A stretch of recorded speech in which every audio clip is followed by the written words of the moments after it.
Hi, I'm Linda Pierce, originally from England. I've been living in Virginia for 23 years. I organise the presenters for this event. Steve over here is our main organiser. Sharon is our main event organiser. Caroline is one of our team that's an apprentice, but we may upgrade her to fully qualified at the end of this event. Horizons Unlimited. If you want to travel, you need to know about Horizons Unlimited. It's all about travel. It doesn't matter if you can't go around the world for 8 years, 11 years like the original Around the World does. If you can only do 2 weeks at a time, you need to come to Horizons Unlimited, because there will be a presentation and people here to tell you how to do it and what to be scared of, and definitely what to be scared of. So join us. How many people showed up for the event this weekend? About 150 this weekend. From all different walks of life and all over the world. I've had people flying in from England. Steve got Elspeth in from England. We've got presenters from England. We've got presenters from Georgia, Canada, Vancouver even. We have had people from all over the United States, and people will travel for this event just to get this information. And we have travellers meetings in New Finland, CanWest in Canada on this continent.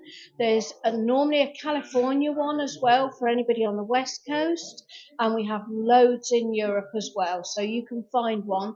There's also a fantastic website where you can sign up, pay a nominal fee for membership, and you can get all the information in black and white on the website. The difference in your mind between a traveler and a tourist? A traveler and a tourist? Well, a tourist goes to the sites that they read about in books, things, Eiffel Tower, things like that. A traveler gets off the beaten path and meets the people that live in those places, gets more of a real world experience than just what the tourist would see. And you are I'm halfway in between. you're halfway between. And I'm definitely a tourist because once I've been on the road for a month, I'm ready to go home and go back to work and start a project and everything. And unlike a lot of travellers who avoid tourist things, I will be on the hop on, hop off bus, finding out what this city's about, where should I go. I'll be in the nearest museum. You can be in a little tiny town in Canada and I will find the museum and the tourist information and I'll be in there. I am definitely a tourist. And a month is long enough, but Well, thank you all for your time, and I have had an outstanding time here, and thank you for being outstanding hosts. I appreciate Come it. back next year. Listen, you got a life longer here. Excellent. and I'm hoping that Shorty will be able to do as a presentation next year because he's got some things going on that he's going to share with, I'm sure, next year of his trips. We'll see how it all goes. Okay, so once again, we're here in Virginia, and you folks are, We are Amanda and Travis Rain. and you are from? We are from all over the place. Yeah. Right That's what I now, love to hear. just outside of Boone, North Carolina. Yeah. Okay. And your last travel has been? We spent 2 weeks out in Moab, Utah. Outstanding. Yeah. And you're traveling via?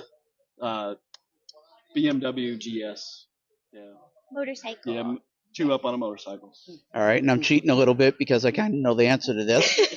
But if you could just tell me and maybe the folks a little bit about what your next plans are and what you're doing right now to prepare for that. You go ahead. Yeah. So we're really excited. On June 1st of 2025, we are leaving to do Central and South America.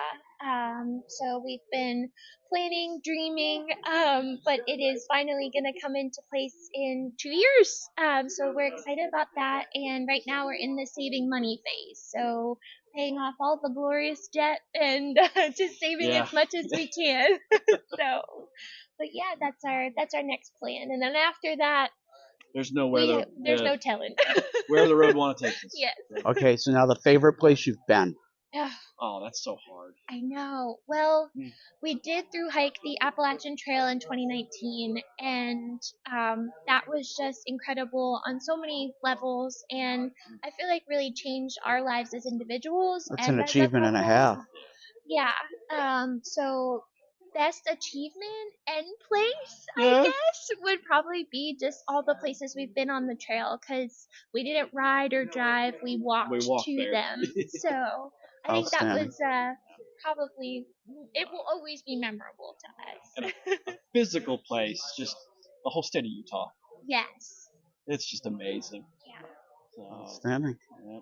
All right, and if you could pick one place to leave here right now, if you had an unlimited supply of money and resource, and you could leave here right now and do it, what would you do? Mine's easy. I'm like bursting. Thailand. Thailand. Probably Costa Rica. Yeah. That's a good one. Yeah. All the plantain. All the plantains. Yeah. And the final question, what do you feel the difference is between a tourist and a traveler? Okay, so there's nothing wrong with either, so I'm just gonna put a disclaimer there. But I think a traveler, it's just in you.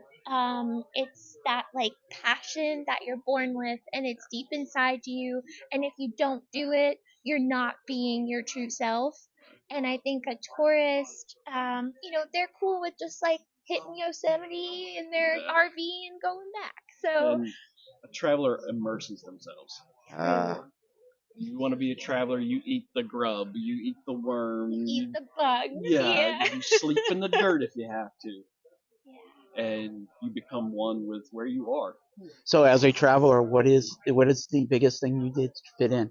Or to be a not traveler. insult somebody and be accepted into their environment. Do as they do. Yes.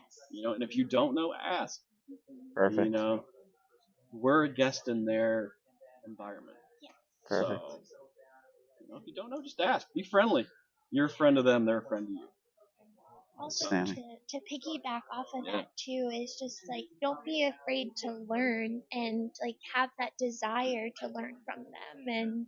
And we're about to go to Central and South America. There's going to be plenty of times where we're going to be jumping feet first into someone Yeah. else's culture. So having that desire and passion to want to do that, I feel like could really make your experience night and day different. It unlocks it. Yeah.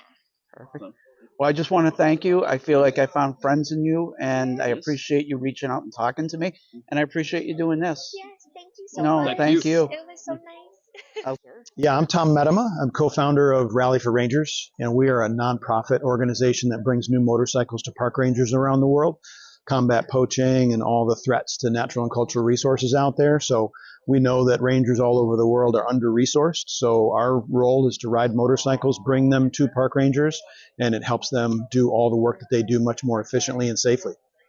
And you do this. You raise the money how? Like if somebody wants to help you, how can they help you? Yeah, so there's a lot of ways you can help. A lot of people will join us as a rider. So it's kind of like a 10K for cancer, where somebody signs up to ride with us. They do fundraising through GoFundMe or some other family and things, and they join us.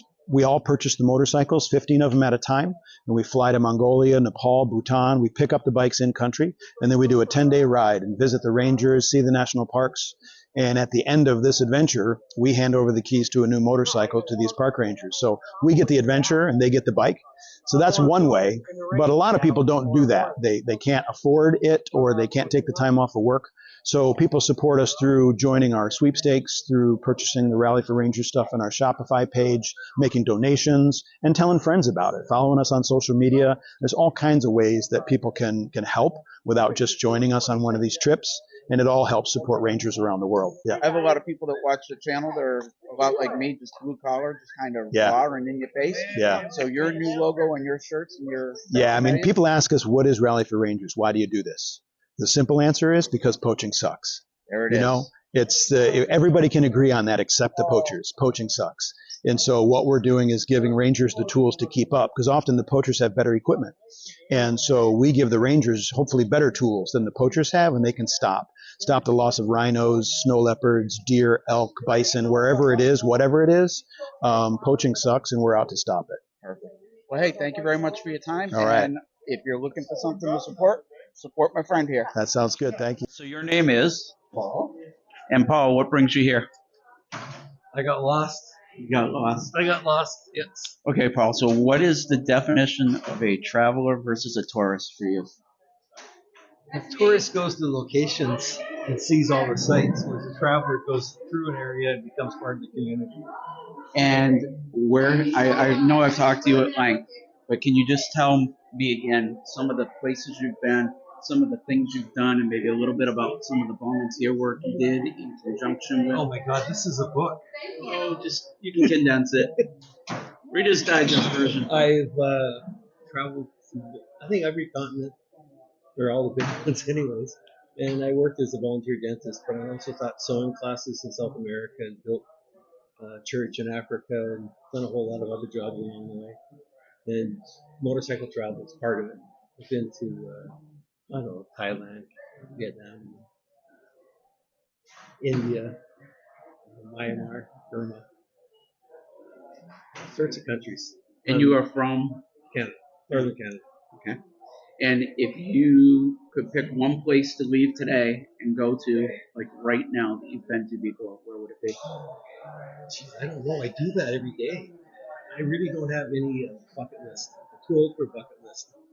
And my, one thing that I met a girl, kid, 22, 23 years old, met her at a gas station, freaking Bangkok, America somewhere. And she was from Canada, riding KTM 39.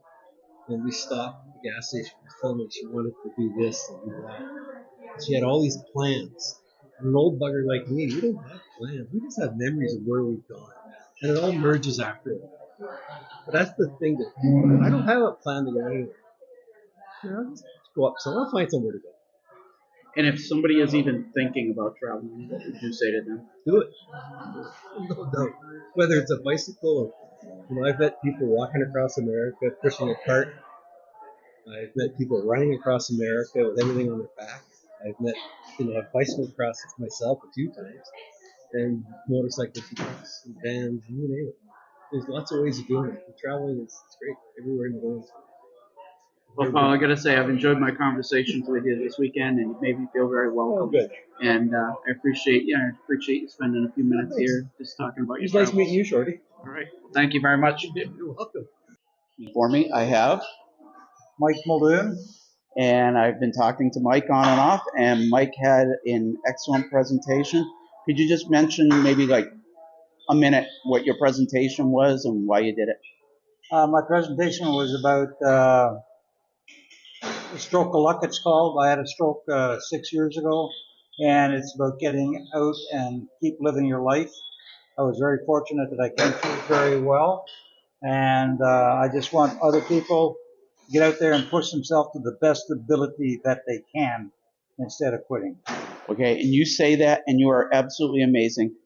What did you do after you recovered from your stroke?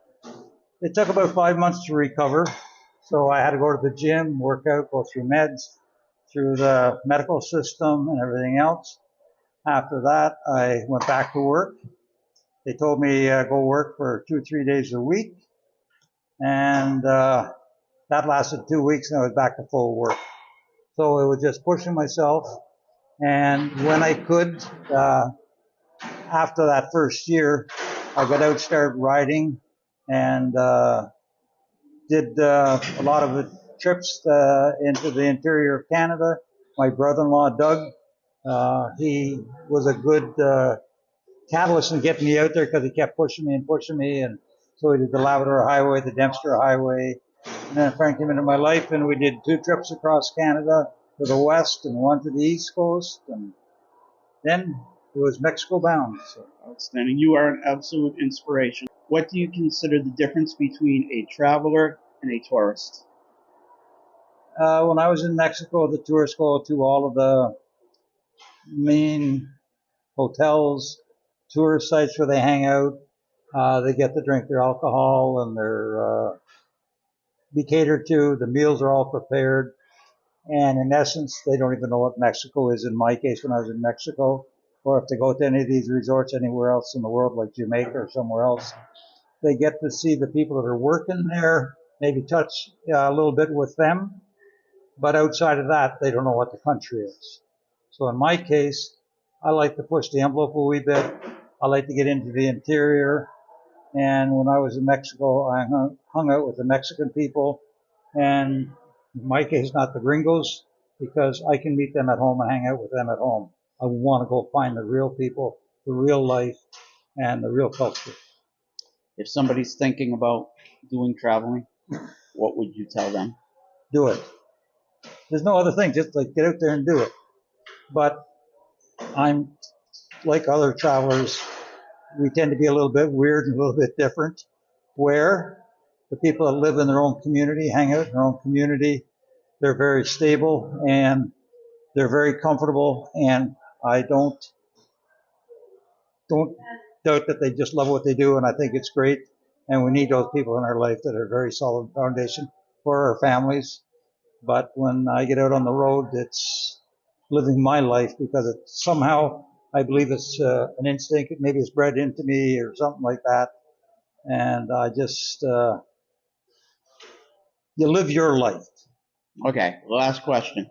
If I gave you unlimited resources, unlimited amount of money, and said you can leave right here, right now, where would you go? Around the world.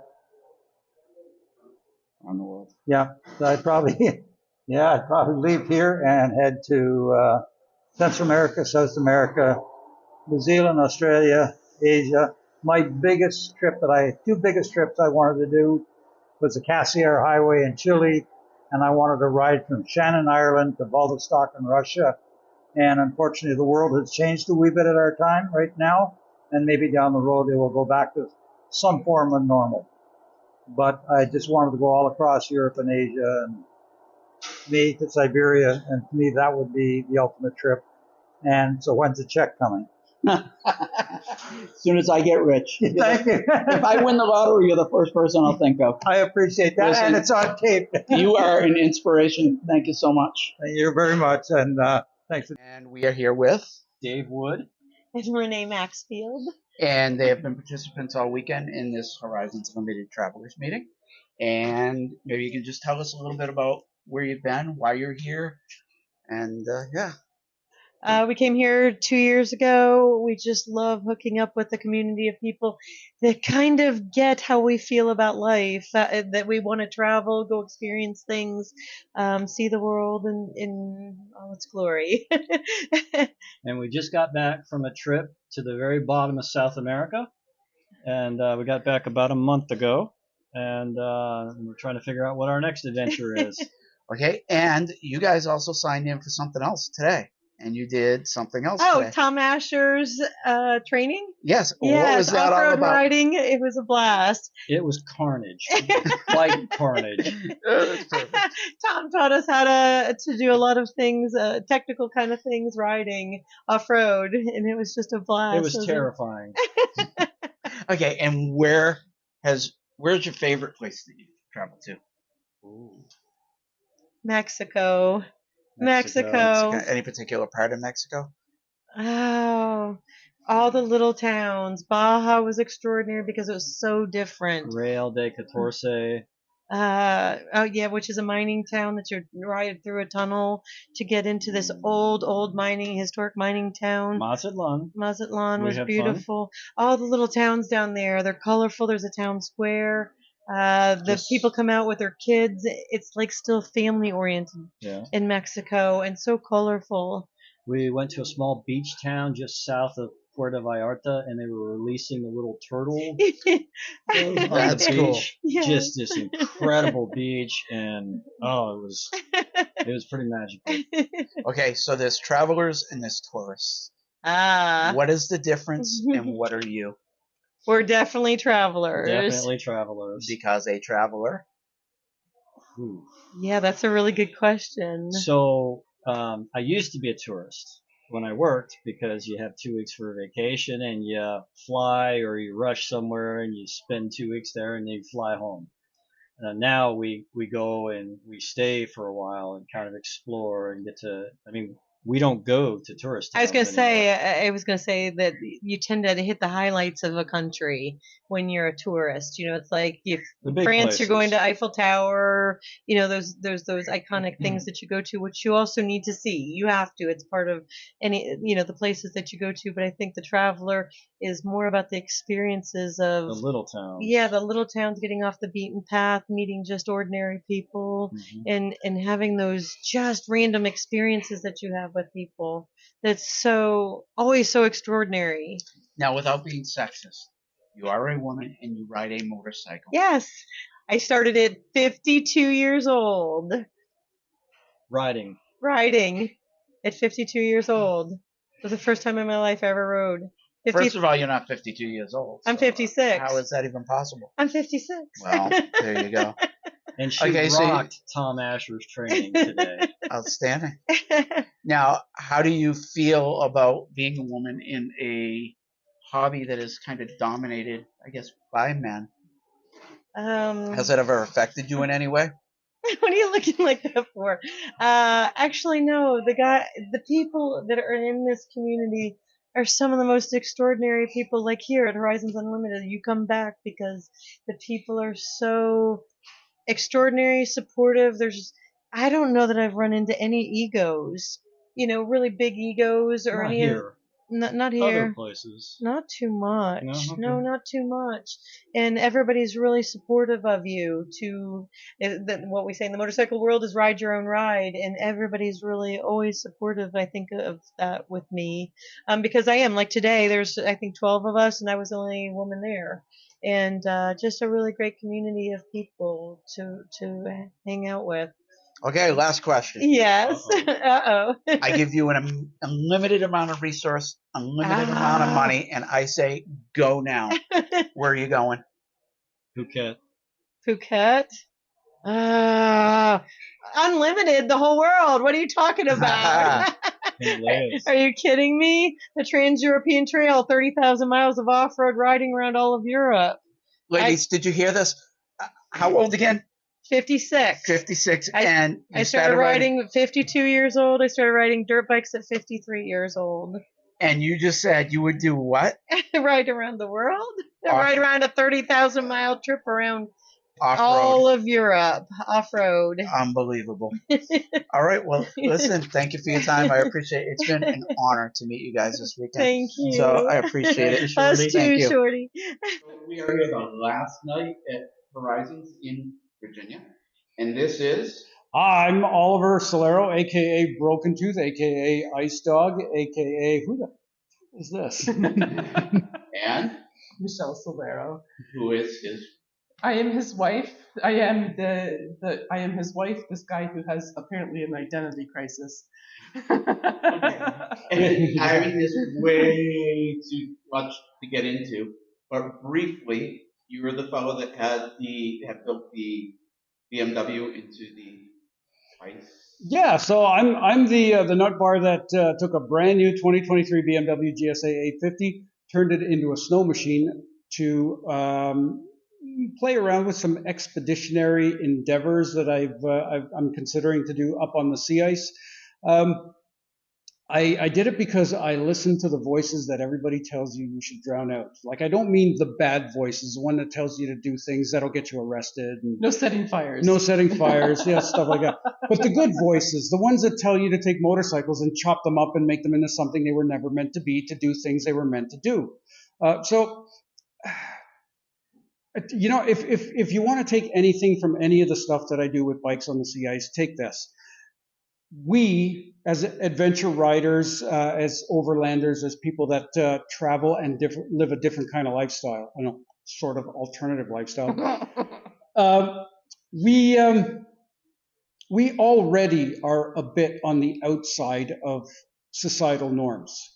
And we sometimes incur judgment from it. And I think it's kind of part of my duty on this big blue rock to sort of pass on the idea that who cares? Who needs to do what you're told to do? Who needs to be what you're told to be?